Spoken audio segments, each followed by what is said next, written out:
बाइबलबाट 101 लोकप्रिय कथाहरू। पाठ 1। परमेश्वरको उदेको सृष्टि। आदिमा पवित्र बाइबल परमेश्वरसँगै सुरु हुन्छ।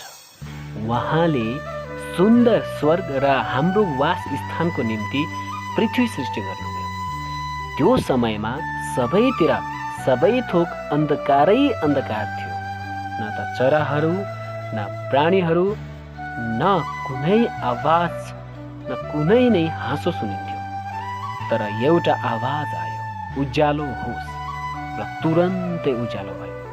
परमेश्वरले उध्यारोलाई उज्यालोबाट अलग गर्नुभयो र दिन र रात भनी नाम राख्नुभयो।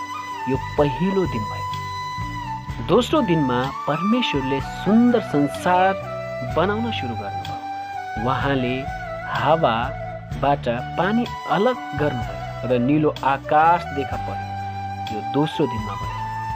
तेस्रो दिनमा परमेश्वरले पानीलाई सागर, खोला र नदीहरूमा जम्मा गरेर सुक्खा भूमि बनाउनु भयो। उहाँले तराई, पहाड र हिमाल घाँसपात, फलफुल, अङ्गुरका रुखहरूले ढाक्नुभयो। रुखहरू र झाडीमा जैतुन, स्याउ, चेरी, आरू, बेयर आदि फलहरू फले। चौथो दिनमा परमेश्वरले एउटा पहेँलो र गोलो वस्तुलाई आकाशमा राख्नुभयो। त्यो सूर्य थियो। बेलुकी पख एउटा चहकिलो चन्द्रमा देखा पर्यो र धेरै ताराहरूले आकाश ढाके। पाँचौं दिनमा जताततै आवाजहरू सुनिए। परमेश्वरले यस दिनमा के सृष्टि गर्नुभयो? उहाँले आकाशमा उड्ने चराहरू र समुद्रमा माछाहरू बनाउनुभयो। तिनीहरू सबै प्रकारका, आकारका र रङ्गका थिए। हवेल माछाहरू, सुनौला माछाहरू, नीला चराहरू, गिद्ध, मयूर, अस्ट्रिच आदि उहाँले बनाउनु भएका प्राणीहरूमध्ये मात्र थिए। छैठौं दिनमा चौपाइया, घस्रने, हिँड्ने र अन्य जनावरहरू देखा परे। परमेश्वरले गाई, बाख्रा, भेडा, घोडा, कुकुर, बिरालो साथै बाघ, भालु, सिंह र खरायो आदि बनाउनु भयो।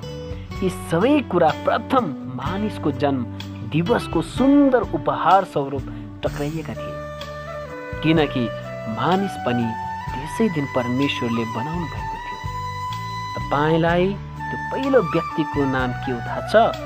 अर्को कथामा तपाईँले यसको बारेमा पढ्नुहुन्छ।